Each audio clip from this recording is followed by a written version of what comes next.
Beaucoup de frères s'imaginent qu'en allant chercher une femme dans les pays du Shem ou sur la péninsule arabique, style en Arabie Saoudite, au Yémen, en Irak, etc., on va forcément trouver une femme plus pieuse, qui connaît mieux la langue arabe, qui connaît mieux son din, parce qu'elle a plus accès à la science, soi-disant, en raison de sa connaissance de la langue arabe et du fait qu'il ou elle est originaire des pays du Shem, ça peut être le Liban, la Syrie, etc. etc.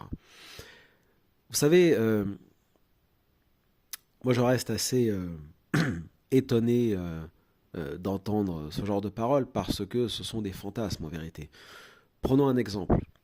L'écrasante majorité des femmes du monde, du continent africain, que ce soit Afrique du Nord ou Afrique subsaharienne, ne fument pas. Ni cigarette, ni chicha, rien du tout. La majorité des maghrébines ne fument pas. La majorité des africaines d'Afrique subsaharienne, qu'elles soient maliennes, somaliennes, du Bénin, Congo, Centrafrique, peu importe, ne fument pas. Qu'elles soient d'ailleurs musulmanes ou pas. C'est pas dans leurs mœurs. Ça ne se fait pas. Voilà, c'est très mal vu en Afrique, que ce soit en Afrique subsaharienne ou en Afrique du Nord, de fumer. Chez les femmes, mais aussi même de façon générale chez les hommes aussi quand même. Il y a des fumeurs, mais bon. L'écrasante majorité des femmes qui viennent du Shem, des pays du Shem, Palestine, Liban, Syrie, etc., elles fument. Même voilées.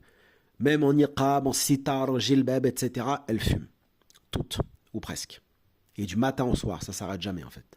Vous avez des gens, ils n'ont pas de quoi s'acheter une robe ou une paire de chaussures, mais ils fument du matin au soir. Vous voyez le délire. Bon. Donc, est-ce qu'un pieux musulman vivant en France ou en Europe a envie d'épouser une femme qui fume du matin au soir la chicha par exemple? Je ne pense pas.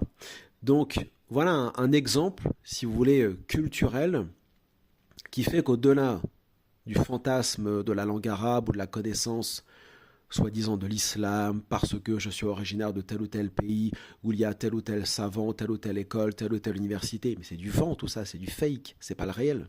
Le réel, c'est ce que vivent les gens au quotidien. Plus tu vas dans le monde arabe, moins il y a d'islam. C'est un fait. Vous pouvez aller en Égypte, vous allez rire. Le mode de vie des Égyptiens, il est libéral cosmopolite à 90%. C'est pas parce que tu as vu à la télé les frères musulmans et les salafistes en Égypte que ça reflète le pays.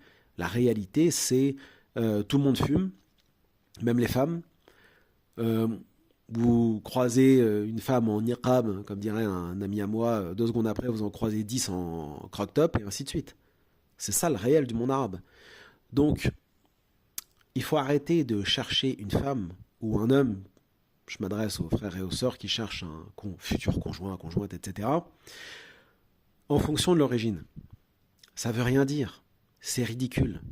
On cherche son époux ou sa future épouse en fonction de sa personnalité, en fonction de son état d'esprit, en fonction de son din, de sa pratique, de son comportement, de ses valeurs, de ses qualités, et pas en fonction de ses origines.